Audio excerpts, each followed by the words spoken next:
दोस्तों, मैं जितेंद्र सर आपके लिए टॉपिक लेके आया हूँ पिजन पी।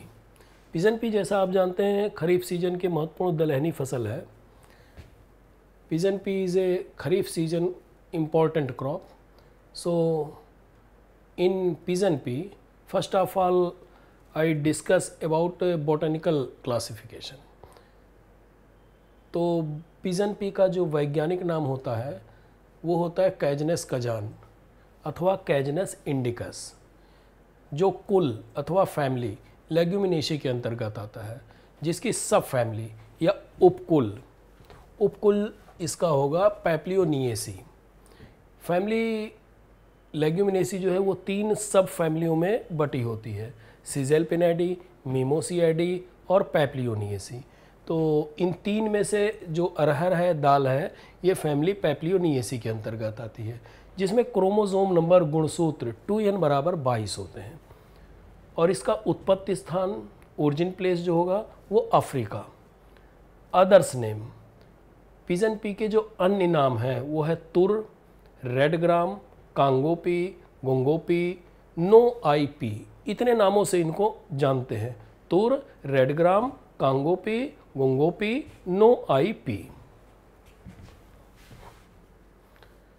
बात करते हैं न्यूट्रिटिव वैल्यू की, पोषक मान की।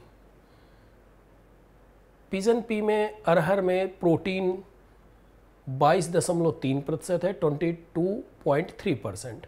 फैट मीन्स बसा 1.7%। मिनरल्स मीन्स खनिज पदार्थ 3.5%। फाइबर रेसा 1.5%। कार्बोहाइड्रेट 57.6%। कैल्शियम 73 मिलीग्राम पर 100 ग्राम। फास्फोरस 304 मिलीग्राम पर 100 ग्राम। आयरन 5.8 मिलीग्राम पर 100 ग्राम। मॉइस्चर नमी 13.4%। एंड कैलोरीफिक वैल्यू, कैलोरी मान इसका जो होता है 335 किलो कैलोरी, ये पर 100 ग्राम में है। बात करते हैं एरिया और डिस्ट्रीब्यूशन की, क्षेत्र और विवरण की। Arhar is grown mostly in tropical and subtropical countries in the world like Africa, West Indies, Ceylon and Australia. अरहर की फसल जो है विश्व में अधिकांश उष्णकटिबंधीय क्षेत्रों में, जहाँ पे गर्म प्रदेश होते हैं, गर्म एटमॉस्फेयर रहता है वहाँ पे, और उपोष्णकटिबंधीय देशों में उगाया जाता है। जो सब ट्रॉपिकल होती हैं, जहाँ पे ना ज़्यादा गर्मी पड़ती है ना ज़्यादा ठंडी पड़ती है, वहाँ पे उगाया जाता है।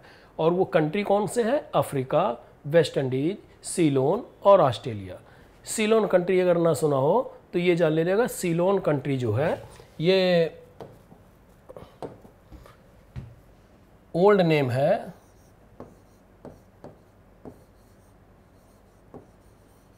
श्रीलंका का। ठीक है, ओल्ड नेम है श्रीलंका का। सीलोन जो है ये श्रीलंका का पुराना नाम है। ठीक, अब बात करते हैं यूजेस की, कि अरहर के पौधे से क्या हम उपयोग में, क्या क्या चीज़ें उपयोग में लाते हैं। तो अरहर की फसल जो है ये ग्रीन मैन्योरिंग की क्रॉप आती है। ठीक, ग्रीन मैन्योरिंग क्रॉप के रूप में भी इसको यूज़ किया जा सकता है। और फॉडर एज सोल क्रॉप, एकमात्र फसल के रूप में, मतलब एकमात्र फसल हम अरहर की ही बोलिए, पेरिनियल नेचर की होती है, लंबा टाइम लेती है, तो सिर्फ हम एक फसल ही ले लेते हैं, इस रूप में यूज़ कर सकते हैं। फॉडर के रूप में, चारे के रूप में यूज़ कर सकते हैं। इंटर क्रॉप के रूप में, मतलब 2 फसलों के मध्य में कोई तीसरी फसल बोली जाए, या 2 लाइनों के बीच में कोई और फसल बोली जाए, तो इंटर क्रॉपिंग के रूप में इसको यूज़ करते हैं। मिक्स्ड क्रॉप के रूप में, मिश्रित फसल के रूप में, एक ही साथ फसलों को बो लिया जाए, इस रूप में भी यूज़ कर सकते हैं। और सीक्वेंशियल क्रॉपिंग, क्रमवार खेती। ठीक है, कुछ कम ड्यूरेशन की भी वैरायटी हैं तो इनको क्रमशः बोया जा सकता है, तो इस तरीके से इनको इतने प्रकार से उगाया जा सकता है। ठीक, अब बात है India rank first with about 90% of the world area and 85% of production. विश्व के 90% क्षेत्रफल और 85% उत्पादन के साथ भारत का पहला स्थान है। ठीक, अगर बात करते हैं कि एरिया और प्रोडक्शन में इंडिया का कौन सा स्थान है, तो फर्स्ट रैंक है। The crop is extensively grown in Maharashtra with highest production which is around 30% of national production. ठीक, मतलब फसल का बड़े पैमाने पे महाराष्ट्र में कल्टीवेशन होता है। पूछा जाएगा किस प्रदेश में सबसे ज़्यादा अरहर की खेती होती है, तो वो महाराष्ट्र होगा उत्पादन में, जो राष्ट्रीय उत्पादन का लगभग 30% है। ठीक, 30% जो पूरे देश में हमारा अरहर का उत्पादन होता है, उसका 30% जो है वो महाराष्ट्र में होता है। तुर का 90% से अधिक उत्पादन 8 राज्यों अर्थात महाराष्ट्र, कर्नाटक, मध्य प्रदेश, उत्तर प्रदेश, गुजरात, झारखंड, तेलंगाना और आंध्र प्रदेश से होता है। Means more than 90% production of tur is from 8 states, namely Maharashtra, Karnataka, Madhya Pradesh, Uttar Pradesh, Gujarat, Jharkhand, Telangana and Andhra Pradesh. चूँकि अभी आगे डिस्कस करेंगे कि अरहर और तुर में क्या डिफरेंस होता है, एक लॉन्ग ड्यूरेशन की होती है, एक शॉर्ट ड्यूरेशन की होती है। ठीक, बात करते हैं क्लासिफिकेशन की। कल्टीवेटेड अरहर डिवाइडेड इनटू 2 ग्रुप्स। खेती योग्य जो अरहर होती है उसको 2 भागों में बांटा गया है। First is Cajanus indicus variety by colour.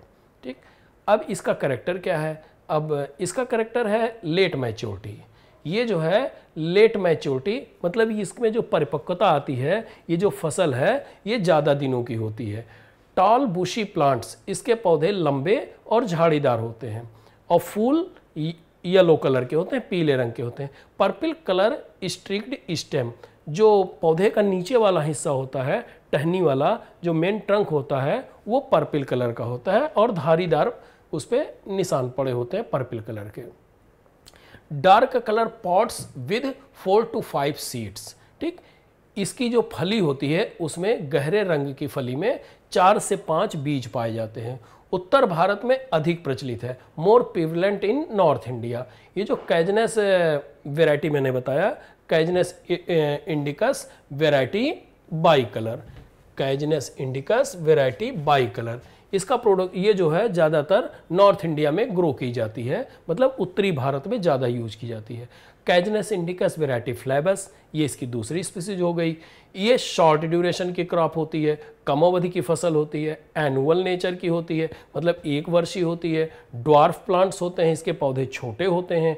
Yellow flowers, पीले रंग के फूल होते हैं। प्लेन पॉट्स विद 2-3 सीड्स, इसकी जो फली होती है वो चपटी होती है जिसमें 2 से 3 दाने होते हैं। Mainly grown in south India as a seed crop.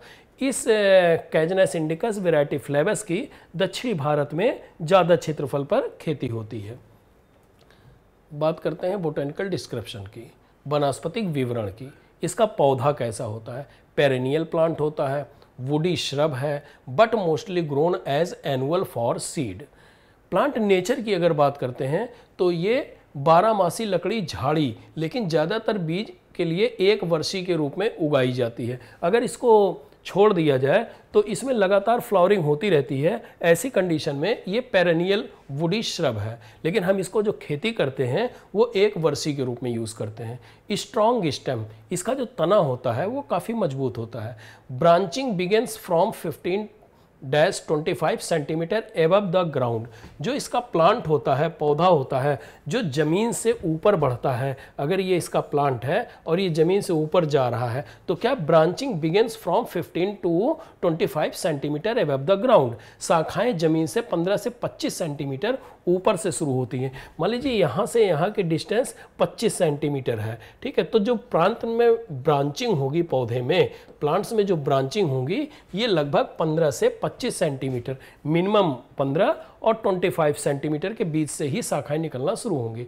Short day plant, ये एक लघुदिवसीय पौधा है। C3 प्लांट, प्लांट का जो क्लासिफिकेशन लॉन्ग डे प्लांट या शॉर्ट डे प्लांट या डे न्यूट्रल प्लांट, उस कंडीशन में ये शॉर्ट डे प्लांट है। C3 प्लांट पौधे, फिर एक क्लासिफिकेशन है C3 प्लांट और C4 प्लांट, तो उसमें कैम प्लांट्स, तो उसमें अगर देखते हैं तो अरहर का पौधा C3 प्लांट है, C3 पौधा है। Hardy crop, mostly drought tolerant crop among major pulses, ये हार्डी क्रॉप है। ये जो हार्डी क्रॉप का मतलब यहाँ पे है, इसका मतलब ये काष्ठी पौधा है। और कैसी फसल है? हार्डी, सेमी हार्डी, टेंडर, 3 प्रकार की क्रॉप्स होती है। टेंडर क्रॉप कौन सी होती है? They do not tolerate little amount of Frost, और जो क्रॉप थोड़ा बहुत पाला बर्दाश्त कर लेती हैं वो सेमी हार्डी कहलाती हैं। और जो पाले को बर्दाश्त कर लेती हैं वो हार्डी क्रॉप कहलाती हैं। तो ये फसल पाले को बर्दाश्त कर लेती है, इसलिए हार्डी क्रॉप है। मोस्टली ड्रॉट टॉलरेंट, और ये दलहनी फसलों में जितनी हमारी दलहनी फसलें हैं उसमें प्रमुख रूप से ये सूखा सहन करने वाली फसल है। ये अगर पानी की थोड़ी बहुत कमी हो जाए तो ये सूखा बर्दाश्त कर लेती है। ठीक। रूट्स, जड़ की हम इसकी बात करते हैं। टैप रूट सिस्टम मीन्स इसमें मूसला जड़ पाई जाती है with numerous lateral and secondary branches, और जो मूसला जड़ होती है उसमें कई पार्श्व जड़ें, कई जड़ें शाखाओं के रूप में और भी निकली रहती हैं और जो काफ़ी गहराई तक जाती हैं, अर्थात इसमें डीप रूट सिस्टम पाया जाता है। देखिए ये जड़ है, काफ़ी गहराई तक जा रही है, मूसला जड़ है, टैप रूट सिस्टम है। और इस पे जो स्पॉट्स दिखाए जा रहे हैं छोटे छोटे से, आप ये जो स्पॉट्स दिखाई दे रहे हैं ये सारे आपको स्पॉट्स दिखाई दे रहे हैं, ये रूट में रूट नोड्यूल्स हैं। यही रूट नोड्यूल्स नाइट्रोजन का फिक्सेशन करते हैं। ठीक, ये जितनी जड़ों में छोटे छोटे दिखाई दे रहे हैं रूट नोड्यूल्स, और ये इसकी मेन रूट जा रही है और ये इसकी सारी साइड ब्रांचेज हैं। ये पूरा इस पे प्लांट दिखा दिया गया है। ठीक, तो ये चूंकि लेग्यूमिनेसी कुल की क्रॉप है तो इसकी जड़ों में नाइट्रोजनस बैक्टीरिया जो पाए जाते हैं, रूट नोड्यूल्स, वो पाए जाते हैं राइजोबियम बैक्टीरिया, जो नाइट्रोजन का फिक्सेशन करते हैं, नाइट्रोजन का स्थिरीकरण करते हैं। बात करते हैं इसकी पत्ती की। देखिए साफ दिख रहा है, अल्टरनेट मीन्स इसकी पत्तियां जो हैं एकांतर क्रम में लगी रहती हैं। अगर ये देखिए एक पत्ती यहाँ पे निकली हुई है, ठीक है, एक पत्ती यहाँ पे है इस तरीके से, दूसरी पत्ती इसके अपोजिट साइड में आ रही है।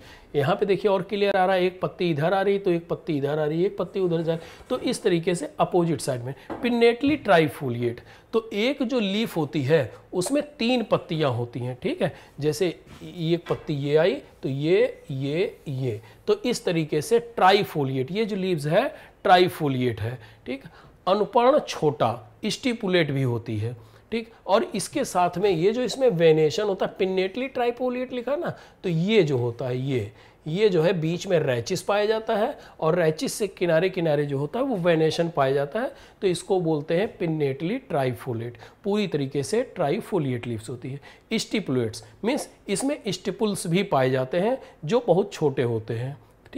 15 centimetre long and 6 centimetre wide. ये जो पत्ती होती है इसकी लंबाई जो है वो यहाँ से लेके यहाँ तक की लंबाई ये 15 सेंटीमीटर होगी, और जो इसकी चौड़ाई होगी विड्थ, ठीक है, वो लगभग 6 सेंटीमीटर होगी। 15 सेंटीमीटर और 6 सेंटीमीटर इन जनरल ये इसकी लीफ की लंबाई और चौड़ाई होती है। इन्फ्लोरोसेंस, पुष्पक्रम की बात करते हैं, कैसा पुष्पक्रम पाया जाता है। टर्मिनल और एक्सिलरी इन्फ्लोरोसेंस, रेसीम इन्फ्लोरोसेंस। तो ध्यान देने वाली बात क्या है, जो पॉइंट पूछेगा कि अरहर में कैसा इन्फ्लोरोसेंस पाया जाता है तो आप बोलेंगे एक्सिलरी रेसीम इन्फ्लोरोसेंस पाया जाता है।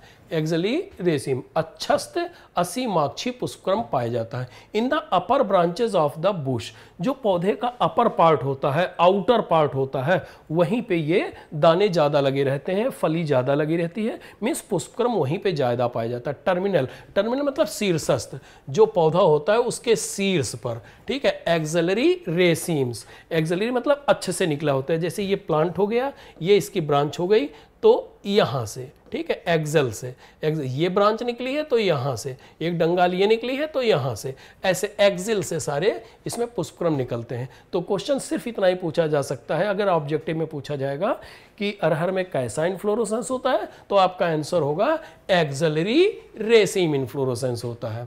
ठीक, या अच्छस्त असीमाक्षी पुष्पक्रम होता है। मल्टी कलर्ड फ्लावर्स, कई रंगों के पुष्प होते हैं, विद येलो बीइंग प्रीडोमिनेंट। इसका मतलब जो येलो कलर होता है, जो पीला रंग होता है उसका प्रतिशत ज़्यादा होता है, परसेंटेज ज़्यादा होता है, वो डोमिनेंट करता है। Red, purple, orange occurs in streaked and fully covered the dorsal side of the flag.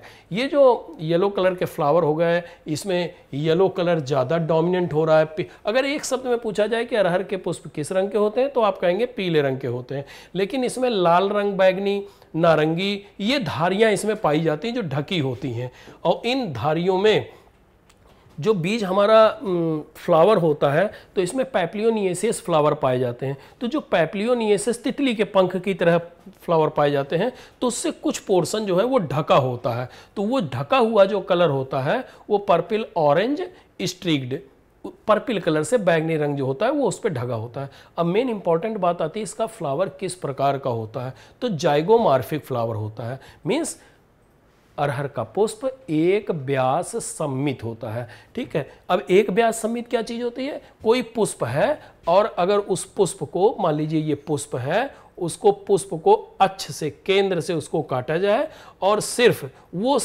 और सिर्फ 2 बराबर भागों में बटे। ठीक है, 2 बराबर भागों में बटे। जैसे एक ये है और ये है। ये पुष्प सिर्फ अगर काटेंगे तो यहाँ से काटने पे 2 बराबर भागों में बटेगा बस। इसके अलावा ये कहीं से 2 बराबर भाग में नहीं बटेगा। तो ऐसे पुष्प जो एक केंद्र को मान करके अगर उसको हम काटते हैं, सेंट्रल पॉइंट को, तो वो सिर्फ 2 बराबर, एक ही जगह से सिर्फ 2 बराबर भागों में बटे, तो इसको कहते हैं जाइगोमॉर्फिक। अगर उसी सेंटर पॉइंट से उसको बांटा जाए और कहीं से भी काटने पे, जैसे ये पोर्शन है यहाँ पे एक, ये तो सिर्फ एक जगह से बांटा गया क्योंकि यहाँ पे देखिए थोड़ा पोर्शन ज़्यादा धंसा हुआ है। ठीक, और अगर ये गोला एकदम प्योर गोला हो गया। ठीक, अब इसको ये सेंटर पॉइंट से लेके यहाँ से काट दिया तो भी 2 बराबर भागों में, यहाँ से काट दिया तो भी, कहीं से भी काटा तो 2 बराबर भागों में बढ़ जाता है। तो वो जाइगोमॉर्फिक फ्लावर का अपोजिट हो जाता है, मींस एक्टिनोमॉर्फिक हो जाता है, मींस त्रिज्या सममित हो जाता है। तो बात आती है अरहर की। अरहर का पुष्प कैसा होता है? तो अरहर का पुष्प एक व्यास सम्मित होता है, या इसी को इंग्लिश में कहेंगे जाइगोमॉर्फिक होता है। अब बात कर, फ्लावर्स आर सेल्फ पॉलिनेटेड। इसका जो पुष्प है वो स्वपरागित होता है। ठीक, पूछा जाएगा कि अरहर कैसी क्रॉप है, तो आंसर आएगा अरहर स्वपरागित क्रॉप है। ठीक है, स्वपरागित फूल इसमें खिलते हैं। पॉलिनेशन सेल्फ पॉलिनेशन होता है, स्वपरागण होता है। लेकिन कभी कभी इसमें परपरागण भी होता है। वो परपरागण कितना होता है? 5 से लेके 40% तक। तो ऐसी दशा आ जाएगी तो कई तरीके के क्वेश्चन आ सकते हैं। अगर जैसे क्वेश्चन आ गया कि अरहर क्या है, तो आप कहेंगे अरहर जो है वो एक सेल्फ पॉलिनेटेड क्रॉप है। सेल्फ पॉलिनेटेड क्रॉप है, स्वपरागित फसल है, सेल्फ पॉलिनेटेड या स्वपरागित है। लेकिन अगर ऑप्शन में कहीं ऑफन क्रॉस पॉलिनेशन लिख दे, ऑफन क्रॉस पॉलिनेशन, ठीक है, ऑफन क्रॉस पॉलिनेशन, मतलब इसको हिंदी में कहेंगे बहुधा परपरागित, तो ये ऑप्शन सही हो जाएगा। क्योंकि 50% से कम जो है वो परपरागण हो रहा है, तो इसलिए कह देंगे ऑफन क्रॉस पॉलिनेटेड, मतलब सेल्फ पॉलिनेशन जो हो रहा है, स्वपरागण जो हो रहा है, उसकी मात्रा ज़्यादा है, तो इसलिए फूल जो है वो स्वपरागित हो गया। अब फ्लावर, और उस फ्लावर के क्या कैरेक्टर है? फ्लावर बाइसेक्चुअल होता है, मतलब एक ही फ्लावर में मेल और फीमेल दोनों पार्ट होते हैं। स्टेमन, पुंकेसर कितने पाए जाते हैं? तो इसमें पुंकेसर 10 पाए जाते हैं। ठीक, और वे कैसे पुंकेसर होते हैं? स्टेमन 10 जो होते हैं वो 9+1, मतलब 9 जो है वो एक जैसे होते हैं, और एक पुंकेसर जो है, एक स्टेमन, वो सबसे अलग हटके होता है, इसलिए इसको 10 को 9+1 के रूप में लिख देते हैं। इसका फ्रूट कैसा होता है? फल की बात करते हैं। The fruit of pigeon pea is pod, फली। इसको अरहर का फल जो है ये पॉड का एग्जाम्पल है, फली का एग्जाम्पल है। पॉड्स आर कंप्रेस्ड, इसकी फली जो होती है वो चपटी होती है, जैसा कि आपको फिगर में देखिए दिखाई दे रहा है। ठीक, ये देखिए इसकी जो फली है ये चपटी है, और चपटी कहाँ पे? ये देखिए ये पोर्शन है, यहाँ पे चपटी दिख रही है, यहाँ पे कुछ दबा हुआ पोर्शन आपको दिख रहा है। ठीक, ये जितने सीड हैं ये सब अलग अलग आपको दिख रहे हैं, देखिए ध्यान से। ठीक है, पॉड्स आर कंप्रेस्ड, इसकी फली जो होती है वो चपटी होती है। Pod length varies from 5 to 10 centimetre, means जो फली की लंबाई है वो 5 से 10 सेंटीमीटर की होती। अब यहाँ से यहाँ तक की अगर हमने लेंथ ले ली, इसको स्केल से मैंने मेजरिंग कर लिया, तो ये 5 to 10 सेंटीमीटर। कुछ फलियाँ छोटी होती हैं, कुछ फलियाँ बड़ी होती हैं, तो मिनिमम जो होगी वो 5 सेंटीमीटर होगी और मैक्सिमम जो होगी वो 10 सेंटीमीटर होगी। ये डिफरेंस आता है। डायमीटर ऑफ सीड 8 mm, तो जो बीज का व्यास है, जैसे ये देखिए यहाँ पे सीड बना हुआ है और व्यास क्या हो गया, ये सीड हो गया। तो पेरीफेरी की अगर बात करें तो यहाँ से लेके यहाँ तक की दूरी जो है, ठीक है, वो रेडियस कहलाई। तो ये जो है ये होगा डायमीटर, सॉरी, ये डायमीटर जो होगा वो 8 mm का होगा, ठीक है। अगर रेडियस की बात करते हैं तो ये 4 सेंटीमीटर होगा, और 4 सेंटीमीटर ये 4 सेंटीमीटर ये, तो डायमीटर जो हो गया वो पूरा 8 सेंटीमीटर हो गया। और रेडियस की अगर बात करते हैं तो वो 4 सेंटीमीटर होता है, ठीक।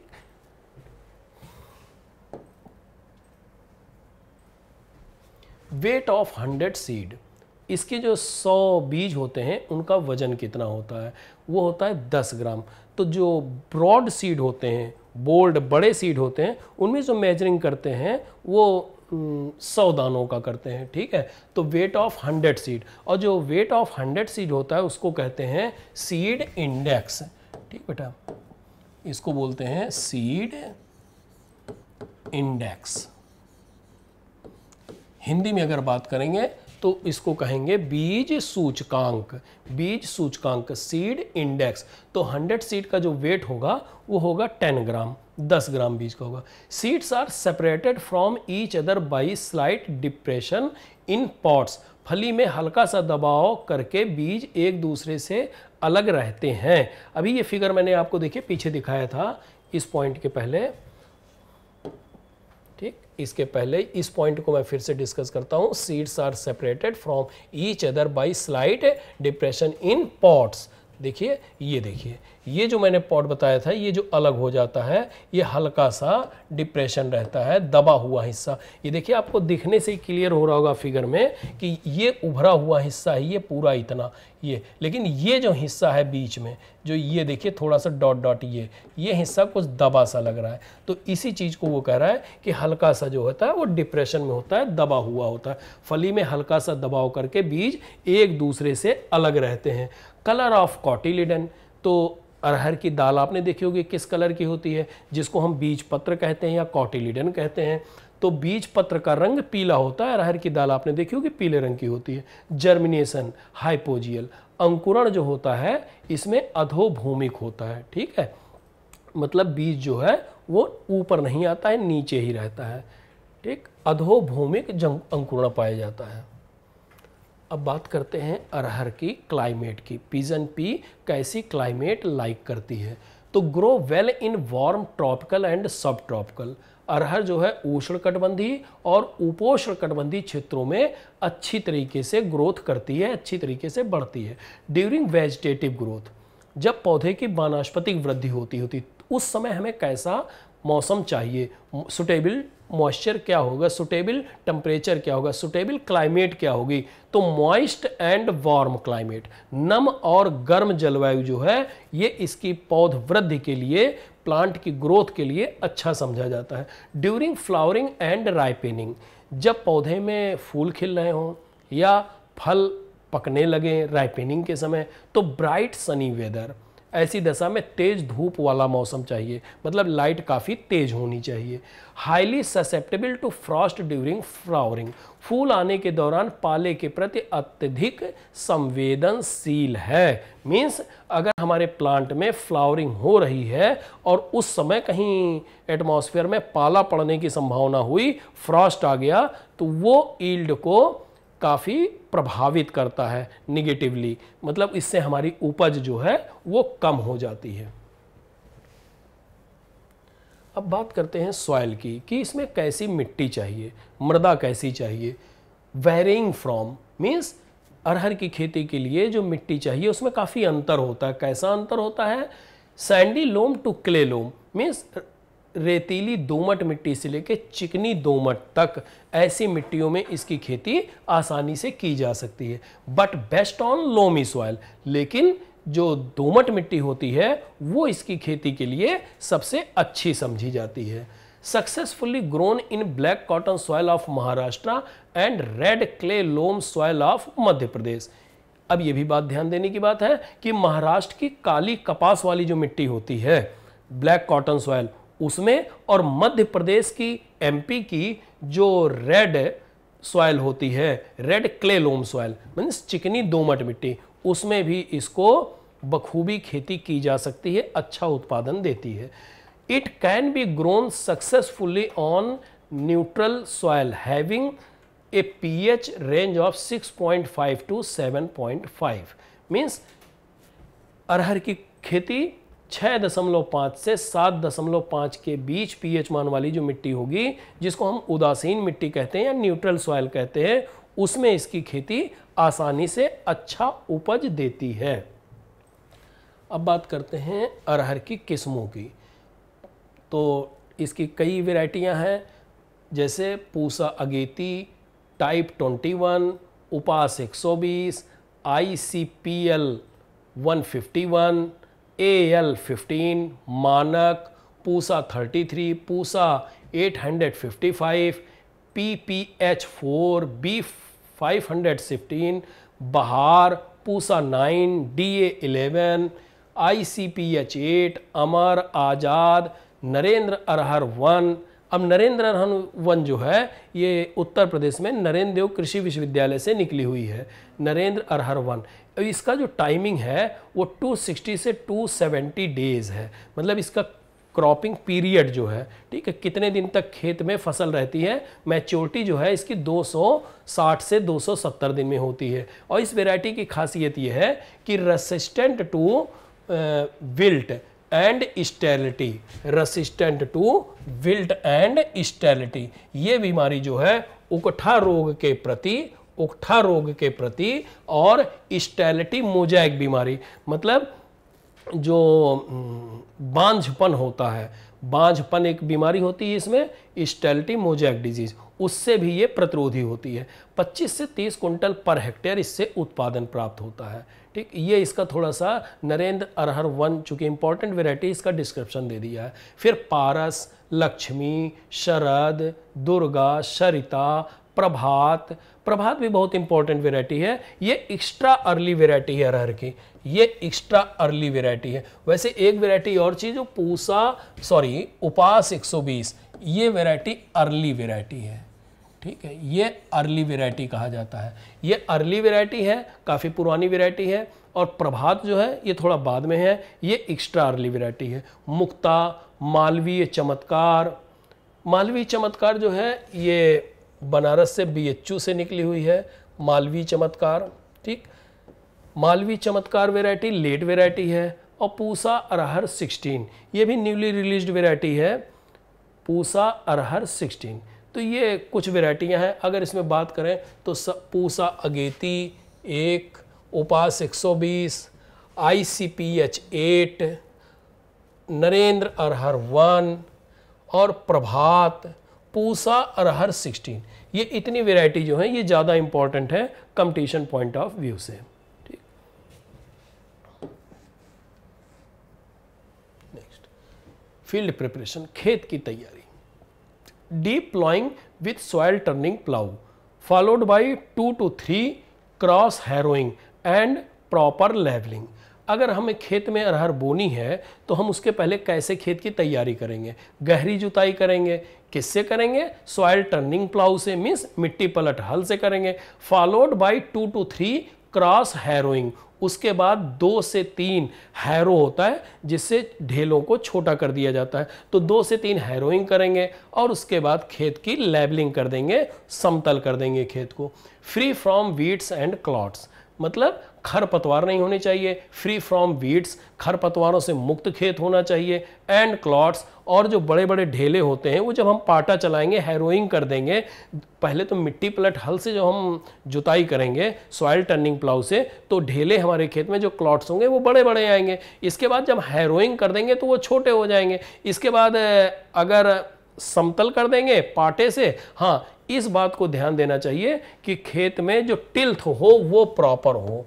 ठीक है, टिल्थ, जो टिल्थ हो वो खेत में प्रॉपर होना चाहिए। मीन्स मिट्टी की वो भौतिक दशा जिस पे मिट्टी की हम जुताई कर सकें और उस पे पाटा चला सकें, ऐसी दशा में ढेले बनेंगे ही नहीं। ठीक, तो हमें इस चीज़ का ध्यान देना होगा। खेत की जुताई के पहले हम उसका टिल्थ चेक कर लेंगे, उसकी भुरभुरापन उसका चेक कर लेंगे कि मिट्टी हमारी, अब ये प्रैक्टिकल की बात है, प्रैक्टिकल की बात क्या है, अगर आप खेत में नमी है, पानी आपने लगा दिया है, तो आप सीधी सी बात कि मिट्टी को थोड़ा सा खुरपे से खोद लीजिए।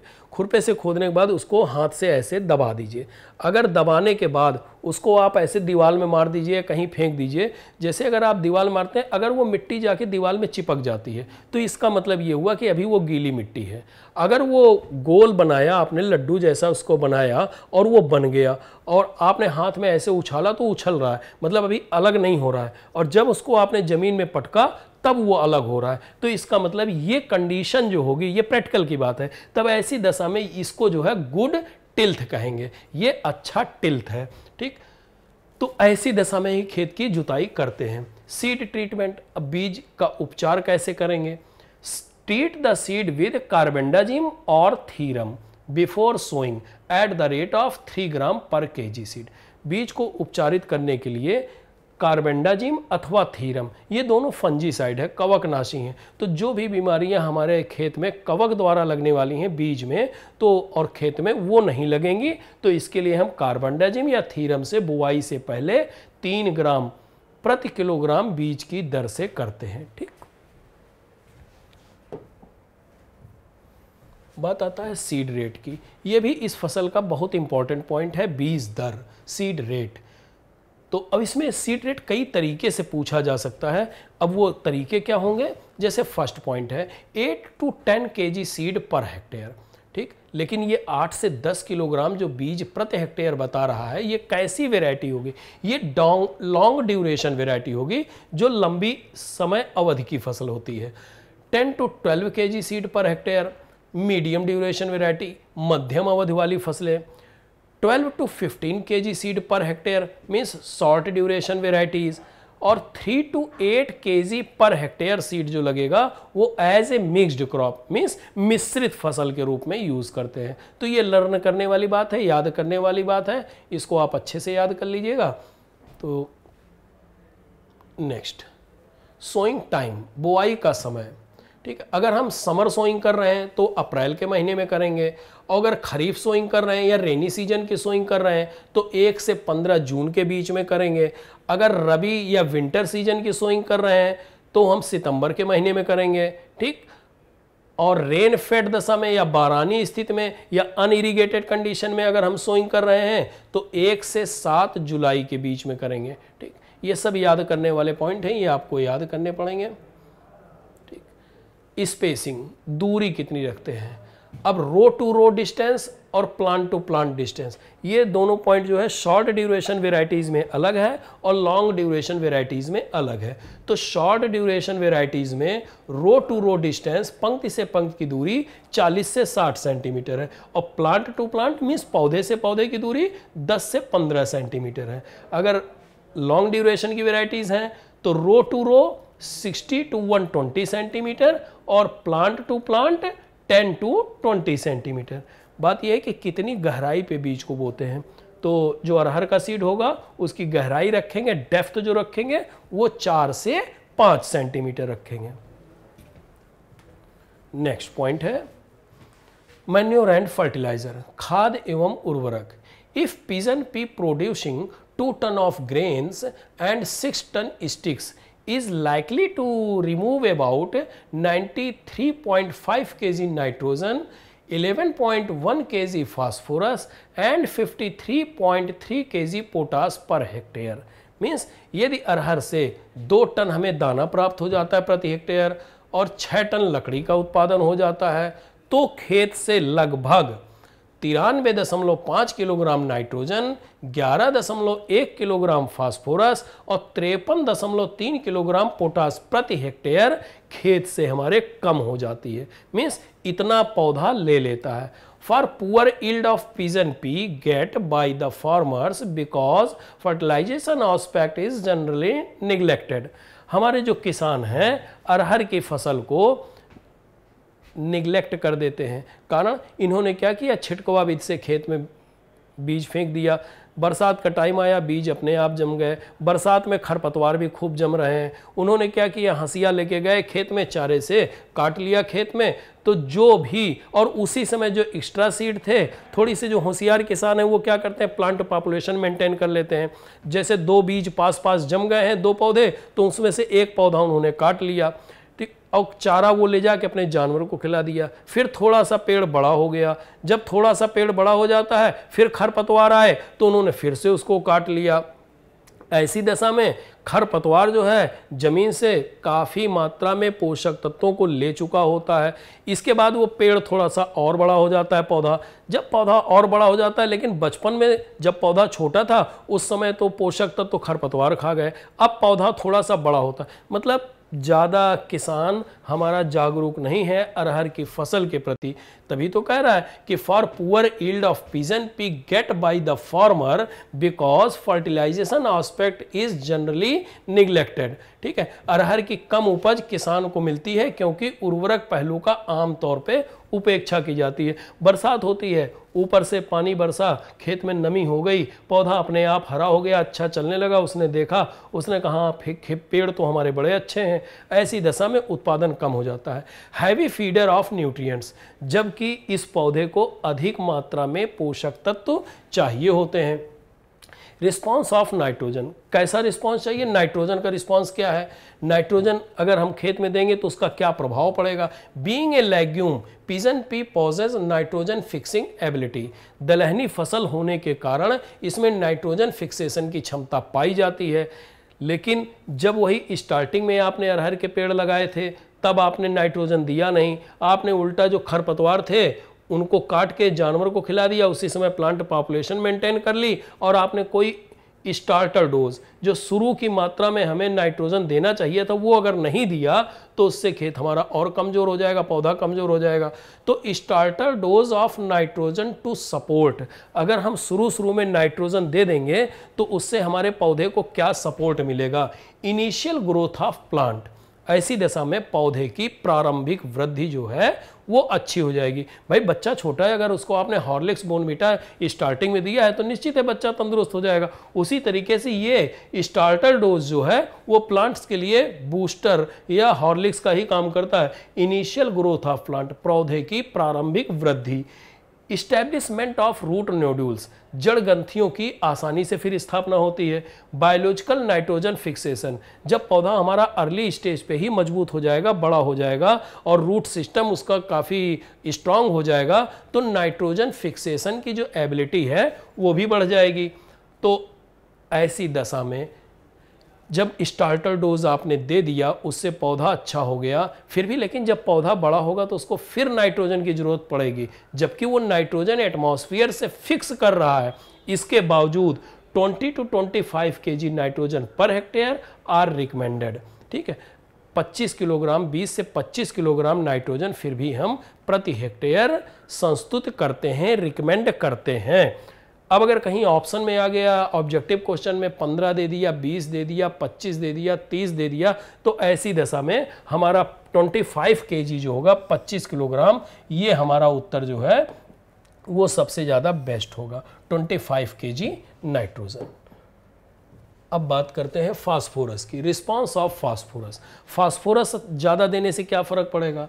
Researcher recommended a positive response of phosphorus fertilisation in poor soil. अगर खेत कमज़ोर है, मिट्टी कमज़ोर है, तो जो हमारे साइंटिस्ट हैं उन्होंने ऐसा रिसर्च करके देखा है कि जो कमज़ोर मिट्टी है उसमें फास्फोरस का असर ज़्यादा अच्छा दिखाई देता है, और जो अगर हमारे फास्फोरस रिच सॉइल है तो उसमें उतना अच्छा प्रभाव नहीं दिखाई देता है। Pigeon pea is considered a good extractor of phosphorus from soil, और अरहर जो है वो खेत से अच्छी खासी मात्रा में फास्फोरस को एक्सट्रैक्ट करती है, बाहर निकालती है, मतलब एब्जॉर्प्शन कर लेती है। इसलिए 60 kg P2O5 per hectare, 60 kilogram P2O5 प्रति हेक्टेयर की रिकमेंडेशन की जाती है, संस्तुत की जाती है इन मीडियम हैवी सॉइल। ठीक है, मध्यम भारी मृदा में। रिस्पांस ऑफ पोटास, पोटास का क्या योगदान है। Increases grain and stover yield, potash अगर हम खेत में देते हैं तो इससे दाने और पैदावार जो भूसे की होती है उसमें वृद्धि होती है। In potassium deficient soil about 40 to 60 kg potash per hectare may be applied for good yield.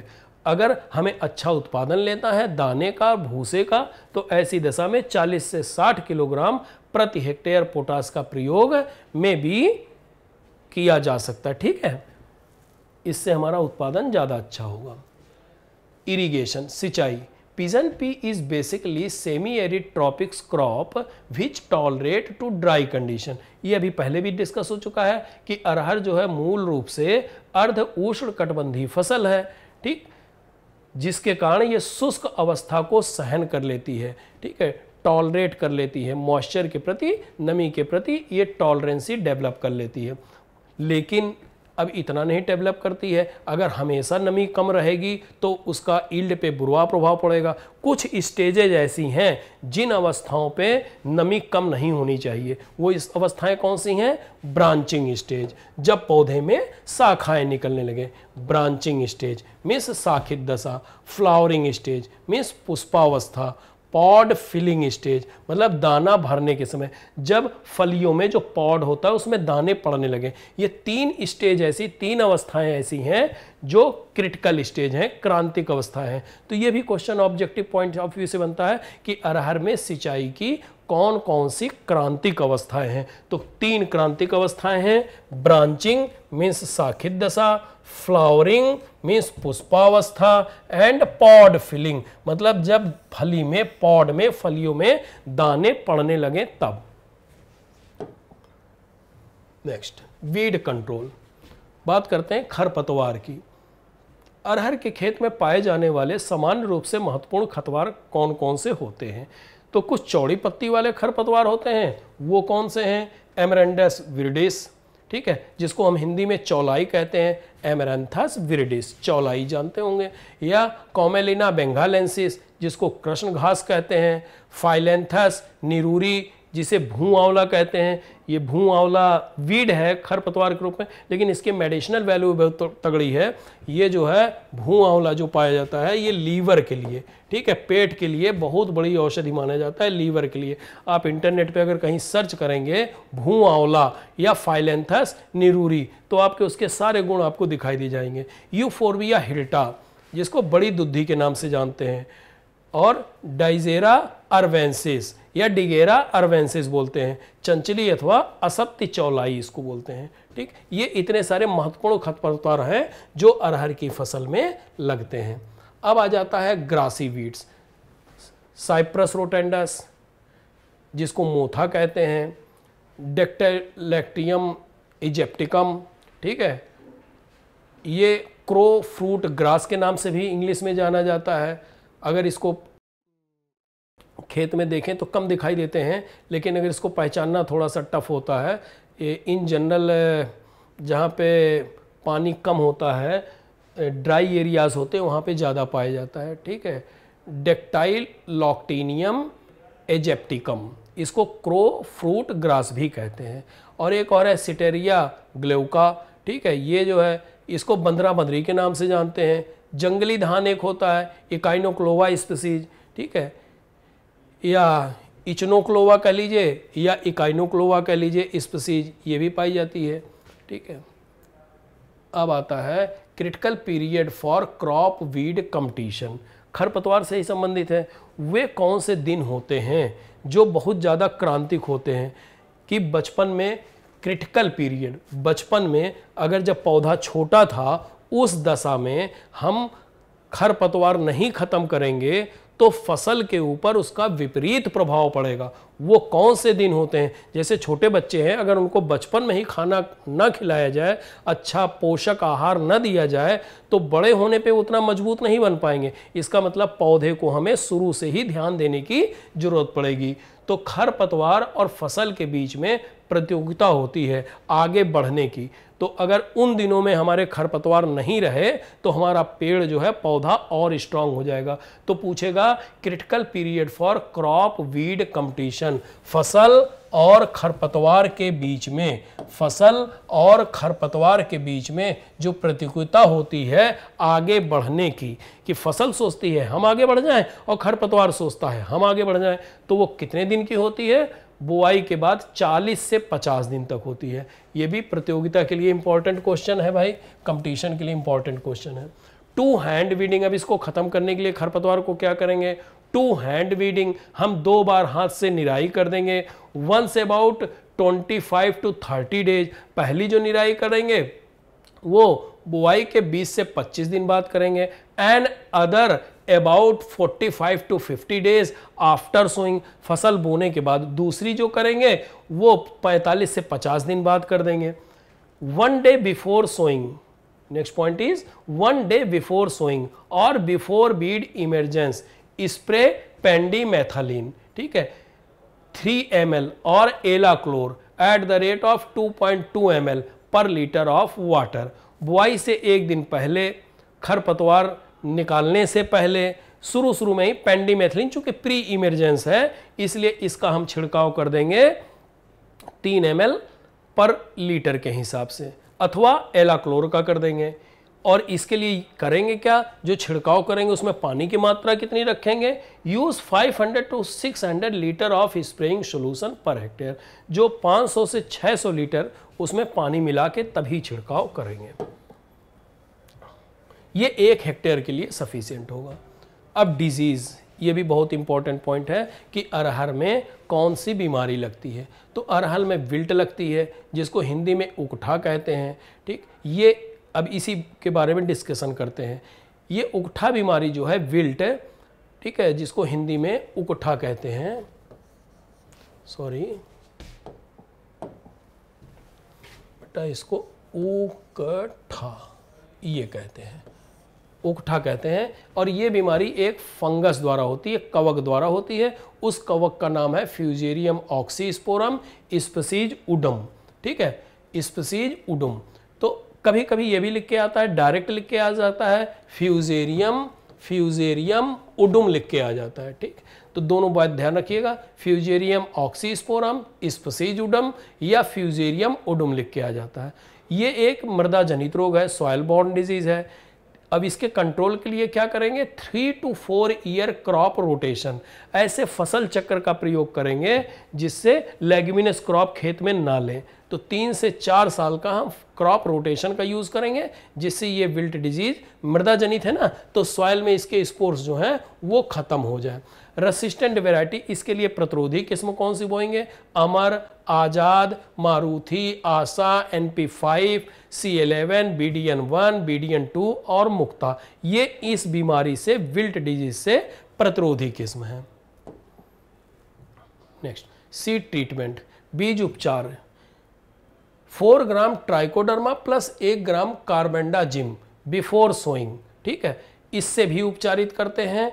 बीज उपचार 4 ग्राम ट्राइकोडर्मा ले लेते हैं प्लस 1 ग्राम कार्बाडेंजिम, इससे बुआई के पहले भी उपचारित करते हैं। स्टेम रॉट, अब दूसरी बीमारी की बात कर रहे हैं, स्टेम रॉट और फाइटोप्थोरा ब्लाइट। ये बीमारी जो है ये भी कवक द्वारा होती है, फंगस द्वारा होती है, और इस कवक का नाम है फाइटोप्थोरा ड्रेस्ची वेराइटी कजनी, ठीक। ये स्टेम रॉट, अब क्वेश्चन यही, यहाँ से ज़्यादा अब इससे डीप नहीं पूछेगा, क्योंकि मेन डिजीज थी विल्ट डिजीज, उसको हमने कंट्रोल कर दिया, उसको हमने पूरा डिस्क्राइब कर दिया। अब जो स्टेम रॉट है या तना सड़न बीमारी कहेंगे, अथवा फाइटोप्थोरा ब्लाइट या फाइटोप्थोरा ब्लाइट कहेंगे, फाइटोप्थोरा झुलसा कह लीजिए, ये भी एक कवक जनित रोग है। और ये इसका कॉजल ऑर्गेनिज्म पूछ सकता है, ठीक है, किस फंगस के द्वारा होता है, तो फाइटोप्थोरा ड्रेस्चेरी वेराइटी कजनी, इसके द्वारा होता है। अब एक और बीमारी इसकी बहुत इंपॉर्टेंट है, स्टेरिलिटी मोजैक वायरस, बांझपन मोजैक वायरस। नाम से ही क्लियर है, यहाँ पे वायरस लगा हुआ है तो नाम से ही क्लियर हो गया कि ये बीमारी जो है वायरस द्वारा होती है, ठीक, ये बीमारी वायरस द्वारा होती है, विषाणु द्वारा होती है। अब इसमें होता क्या है, स्टंटेड ग्रोथ, पौधा जो है वो छोटा रह जाता है, बुशी, पौधा झाड़ी नुमा हो जाता है, एंड पेल ग्रीन लीव्स, पत्तियां जो हैं उनका हरा रंग जो होता है वो लाइट हो जाता है, हल्का हो जाता है, माइल्ड मोटेल्ड, मतलब वो हल्के से उस पर धब्बे पाए जाएंगे और रिंग स्पॉट पाए जाएंगे, और पत्तियां जो हैं हल्के से रिंग स्पॉट पाके और वो थोड़ा सा ऐंठ जाएंगे, मोटल टाइप के हो जाएंगे। Ring spot on leaves and lack of reproductive part are the typical symptom of this disease. तो इस पोर्शन का स्टेरिलिटी मोज़ेक वायरस, ये जो बीमारी है, इसका सबसे इंपॉर्टेंट पॉइंट क्या हुआ? Lack of reproductive part, means प्रजनन अंग जो होते हैं, मीन्स स्टिग्मा, वर्तिकाग्र, ठीक, ये पाया गया, एंथर पाया गया। तो ये सब जो पार्ट है रिप्रोडक्टिव पार्ट, पॉलन जहां से निकलता है एंथर, ठीक है, वो पार्ट जो है ये लैक हो जाते हैं, मतलब इसकी कमी हो जाती है, ये absent रहते हैं। इस रोग का ये विशिष्ट लक्षण है, मेन लक्षण। ये क्वेश्चन पूछा जाता है कि स्टेरिलिटी मोज़ेक वायरस जो होता है ये क्यों होता है। तो आप, एक तो ये हो गया आंसर कि ये वायरस के कारण होता है। इससे उपज पे क्या प्रभाव पड़ता है? तो इससे उपज बिल्कुल नहीं, उपज कम हो जाती है, उपज बढ़ जाती है। तो भाई जब प्रजनन अंग ही नहीं पाए जाएंगे, रिप्रोडक्टिव पार्ट से ही नहीं पाए जाएंगे, तो बिल्कुल उत्पादन नहीं होगा, means lack of reproductive part. ये इसका बहुत इंपॉर्टेंट पॉइंट है। माइट भी इसमें पाया जाता है। माइट जो है, इसका साइंटिफिक नेम जो होगा एसेरिया कजनी होगा। ट्रांसमिट दिस डिजीज, मतलब ये अगर स्टेरिलिटी मोज़ेक वायरस हो गया तो एक पौधे में आ गया, तो इस बीमारी को फैलाता कौन है? एक पौधे से दूसरे पौधे में ये बीमारी जाती कैसे है? तो ये माइट के द्वारा जाती है, ठीक। रेसिस्टेंट वैरायटी, कौन सी बीमारी? अभी एक मैंने नरेंद्र अरहर एक बताया ही था, उसके पूरा मैंने करेक्टर ही बता दिया था। जबकि बहार ICPL 366, DA11 जिसको शरद के नाम से जानते हैं, आशा, पूसा 855, ये इतनी वेराइटियां जो हैं ये स्टेरिलिटी मोज़ेक वायरस से प्रतिरोधी होती हैं। Next, leaf spot. Leaf spot मतलब पत्तियों पे धब्बा पड़ जाता है। ये बीमारी भी कवक द्वारा होती है और इसका जो कॉजल ऑर्गेनिज्म है, मीन्स फंगस का जो नाम है वो है सर्कोस्पोरा कजनी। ग्रे कलर्ड, जैसा कि फिगर में आपको दिख रहा है, ग्रे कलर्ड, ठीक, पत्तियों पे ग्रे कलर के भूरे रेडिश ब्राउन, ये देखिए हल्के हल्के से इस पे दिख रहे हैं स्पॉट, ठीक है, ये जो स्पॉट दिख रहे हैं, grey coloured angular lesions with reddish brown margins on the leaves are typical symptom of this disease. Means पत्तियों पे लाल भूरे रंग के किनारों के साथ, ये जो पत्तियों पे ये किनारे होंगे, इस पे ये किनारों के साथ भूरे रंग के कोणीय धब्बा इस रोग के विशिष्ट लक्षण है। और जो यहाँ पे भी धब्बे पाए जाएंगे, ये यहाँ पे उतना अच्छा दिखाई नहीं दे रहा है, आप देखोगे तो समझ में आ जाएगा, इस तरीके के लक्षण आते हैं। अब इसके कंट्रोल के लिए क्या करेंगे? फंगस वाली बीमारी है, कोई फंजीसाइड यूज़ कर लेंगे, जैसे जिनेब या कैप्टान, इसका 0.2% 10 से 12 दिन के अंतराल पे छिड़काव कर देंगे, उससे ये बीमारी कंट्रोल हो जाएगी। कैंकर डिजीज, ठीक, several type of cankers are found. Canker भी कई प्रकार के होते हैं। काज्ड बाई फंजाई, ये कैंकर फंगस द्वारा होता है और उस फंगस का नाम है डिलोपेडिया कजनी, ठीक है, डिलोपेडिया कजनी। या एक दूसरा फंगस है जिसका नाम है कोलेट्रोट्राइकम कजनी या कोलेट्रोट्राइचम कजनी। और तीसरा है मैक्रोफोमा कैजनिकोला, ठीक, ये फंगस हैं जिनके द्वारा ये कैंकर रोग होता है। अब इसको कंट्रोल करने के लिए क्या करेंगे? Mancozeb 75 WP। WP जो लगा हुआ है इसका मतलब हो गया वेटेबल पाउडर। इसका मतलब ये दवा जो है चूरन के रूप में, पाउडर के रूप में पाई जाती है। इसका 2.5 किलोग्राम प्रति हेक्टेयर की दर से प्रयोग करेंगे। फॉलो क्रॉप रोटेशन रूल, और फसल चक्र के नियमों का पालन करेंगे। अब फसल चक्र के नियम क्या है कि डीप रूटेड क्रॉप की जगह शैलो रूटेड क्रॉप लेंगे, लेग्यूमिनस क्रॉप के बाद फिर नॉन लेग्यूमिनस क्रॉप लेंगे। ये सब फसल चक्र के नियम हैं, उन नियमों का हम पालन करेंगे। अब बात करते हैं इंसेक्ट पेस्ट की, कौन कौन से कीट लगते हैं।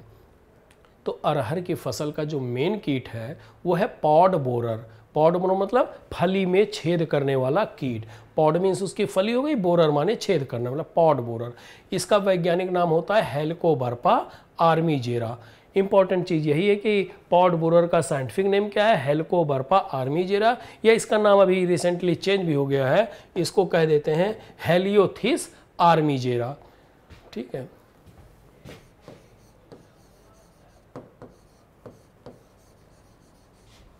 हेलियोथिस आर्मीजेरा यही है, ठीक है, हेलियोथिस आर्मीजेरा। अब दूसरा इंसेक्ट है हेरी कैटरपिलर, सूंडी होती है जिसमें बाल पाए जाते हैं, हेरी कैटरपिलर, बालों वाली सूंडी या हेरी कैटरपिलर। इसका वैज्ञानिक नाम है एमसेक्टा एल्बीस्ट्रिगा।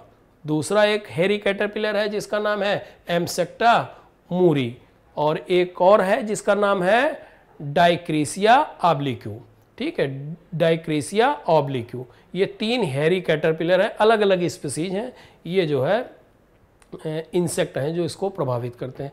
पॉड फ्लाई, फली मक्खी, इसका वैज्ञानिक नाम है मेलानोग्रोमाइजा ऑप्टियूज, ठीक है, ऑप्टियूज कहते हैं इसको, मेलानोग्राना ऑप्टियूज। ये पॉड फ्लाई है जो फल मक्खी है, ठीक। एक और इंसेक्ट है जिसका नाम है ब्रिस्टल बिटल, ठीक है, ब्रिस्टल बिटल।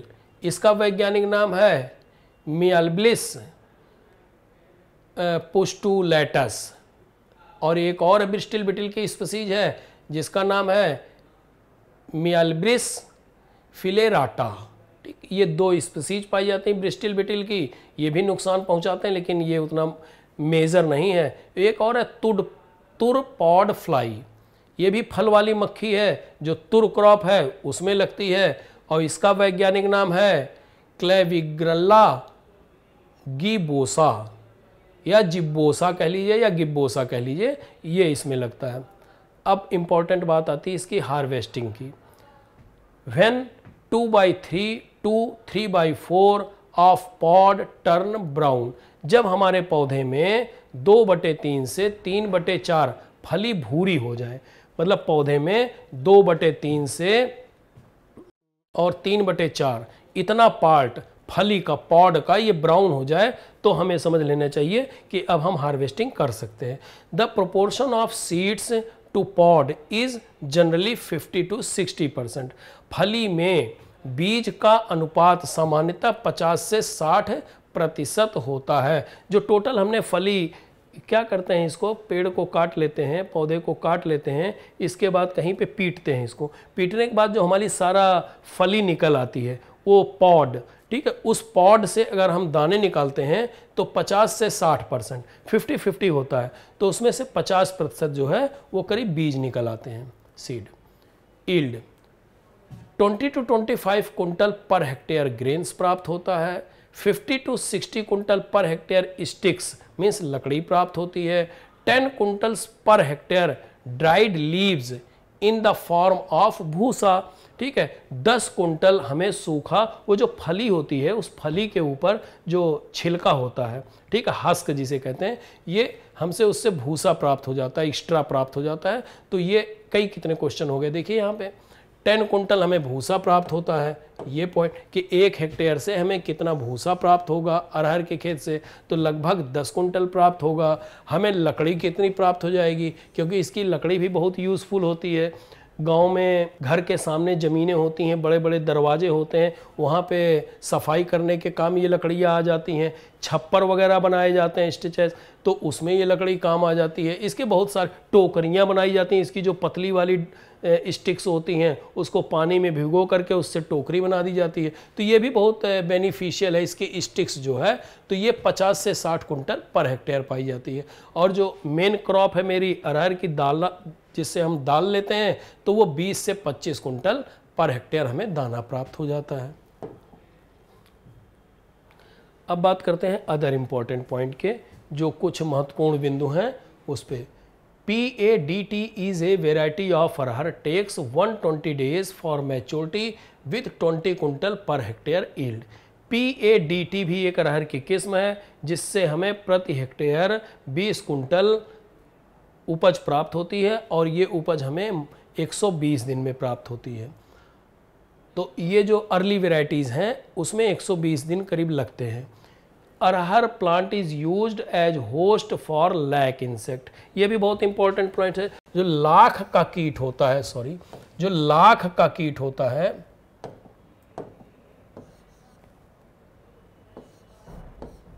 लाख, ठीक है, जिसको इंग्लिश में लैक इंसेक्ट कर रहे हैं, ठीक।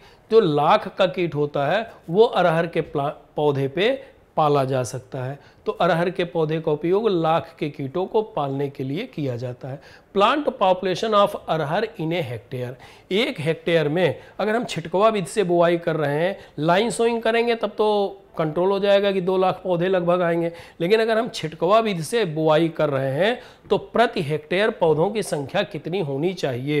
तो यहाँ पे राइट आंसर होगा 2 लाख पौधे प्रति हेक्टेयर। ये भी किसी कंपटीशन में पूछा गया क्वेश्चन था। बात करते हैं अरहर हाइब्रिड ICPH8, ये भी बहुत इंपॉर्टेंट किस्म है। ICPH8 और ICPH15 डेवलप्ड फ्रॉम, ये अरहर की जो वैरायटी है ICPH8 और ICPH15 ये कहाँ से विकसित हुई है? तो ये ऑप्शन आता है एक्रीसेट से विकसित हुई है। ICRISAT ये वैरायटी एक्रीसेट से विकसित हुई है। अब एक्रीसेट क्या है? International crop research institute for the semi arid tropics. ये कहाँ पे है? हैदराबाद में है, इंडिया में। अरहर की ICPH8 और ICPH15 विकसित हुई हैं कहाँ से? एक्रीसेट से। अंतर्राष्ट्रीय अर्ध शुष्क उष्णकटिबंधीय फसल अनुसंधान संस्थान, हैदराबाद, भारत से। हार्वेस्ट इंडेक्स इन अरहर, अरहर का जो फसल सूचकांक है वो कितना होता है? वो होता है 19%, 19% होता है। म्यूटेंट वेराइटी ऑफ अरहर, अरहर की उत्परिवर्तित किस्म कौन सी है? तो ट्रॉम्बे एंड विशाखा, ट्रॉम्बे एंड विशाखा ये दोनों इसकी उत्परिवर्तित किस्म है। ये भी इंपॉर्टेंट पॉइंट है। Thank you for watching. आप लोग अपना विशेष ध्यान रखिए, स्वस्थ रहिए।